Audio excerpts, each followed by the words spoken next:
Bonsoir Mark Zuckerberg. Bonsoir, merci de m'avoir invité. Merci d'accepter cette interview, d'autant que vous êtes très rare en interview. Vous n'aimez pas ça, les interviews? Non, j'en fais pas trop. Mais je suis ravi d'être ici à Paris et ravi de vous parler. Merci à vous. On vous connaît, forcément. Mais j'ai l'impression finalement que vous me connaissez mieux que je ne vous connais. Parce que vous savez tout de moi. Vous savez ce que j'aime pas. Vous connaissez mes amis. C'est un peu le cas pour plus de 2 milliards de personnes sur la planète. Est-ce que vous comprenez que parfois, je puisse m'inquiéter de votre pouvoir? Eh bien, oui. Ces dernières années, nous avons dû vraiment nous focaliser sur un certain nombre de questions sociales d'importance. Par exemple, le fait de permettre à chacun de s'exprimer, mais également faire en sorte de protéger les gens, d'empêcher des gouvernements étrangers de s'immiscer dans des élections et d'être en partenariat avec des gouvernements pour ce faire. Protéger la vie privée de nos usagers et faire en sorte que chacun ait les contrôles en main pour pouvoir protéger ses propres données. C'est tellement important. Et ces dernières années, on s'est rendu compte qu'on devait mettre en place des systèmes pour être beaucoup plus proactifs, pour aller chercher les mauvais acteurs, pour empêcher qu'ils utilisent les données des gens. Lorsque vous avez lancé Facebook, vous rêviez finalement d'un grand village global entre amis. Le problème, c'est que l'homme a peut-être aussi un peu détourné cela, avec sur vos pages des propos haineux qui sont véhiculés chaque jour, des millions et des millions parfois de propos haineux qui sont véhiculés à travers le monde. Vous vous sentez responsable de ces propos qui sont tenus sur votre support? Oui, et nous avons une responsabilité, c'est-à-dire faire en sorte que ces messages de haine ne soient pas sur nos plateformes. De mon point de vue, il faut qu'il y ait de nouvelles règles, de nouveaux règlements pour l'Internet qui spécifient les responsabilités des entreprises d'une part et les responsabilités des gouvernements. Si nous étions en train d'écrire les règles d'Internet sur une page blanche, je ne pense pas que les gens aient envie d'avoir tant de règles sur les élections, qui soient décidées par des entreprises privées seules. Nous avons une démocratie, ça marche, la démocratie, et c'est pour ça que nous voulons travailler avec l'équipe du président Macron et collaborer.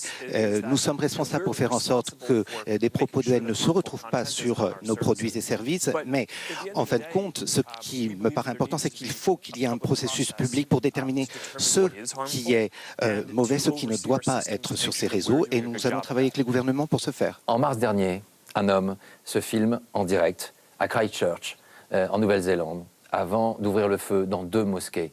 Durant 17 minutes, ces images seront diffusées sur Facebook. Durant de longues minutes, elles seront diffusées sur Facebook.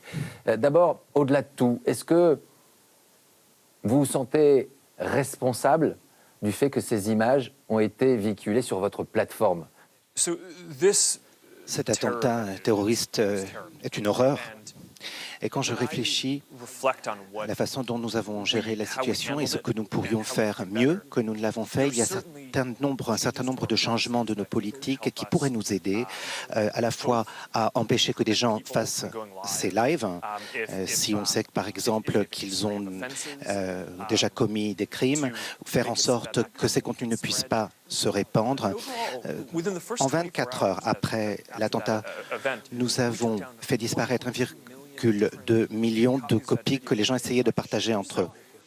Mais elles ont été partagées sur d'autres sites, sur d'autres réseaux. Les gens essayaient effectivement, mais on a bloqué 1,2 million de partages ou de copies, si vous voulez, que les gens essayaient de partager les uns avec les autres, avant même que les gens ne puissent les voir, parce que nous avions identifié cette vidéo. Qu'est-ce qui fait que vous, Facebook, décidez que ça, c'est pas bien, ça, c'est effectivement hors limite? Elle est où la limite?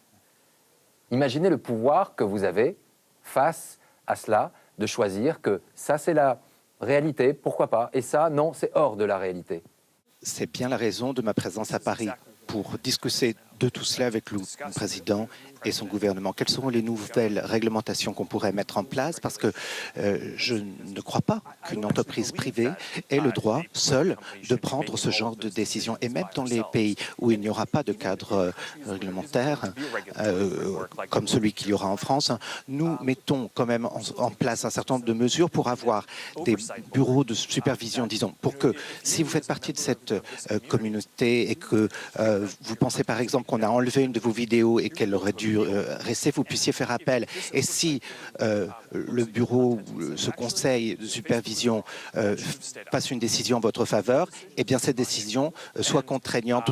Peu importe ce que j'en pense moi, ce qu'en pense la direction de Facebook. Si le comité ou le conseil a dit que c'était bon, eh bien ce sera bon. Donc voilà, on va continuer à travailler dans ce sens-là parce que je suis complètement d'accord avec vous. Nous avons une responsabilité immense, à savoir faire en sorte que ces contenus dangereux ne soient pas sur nos plateformes, mais dans le même temps, je ne pense pas que la définition de ce qui est dangereux puisse être faite par une seule entreprise.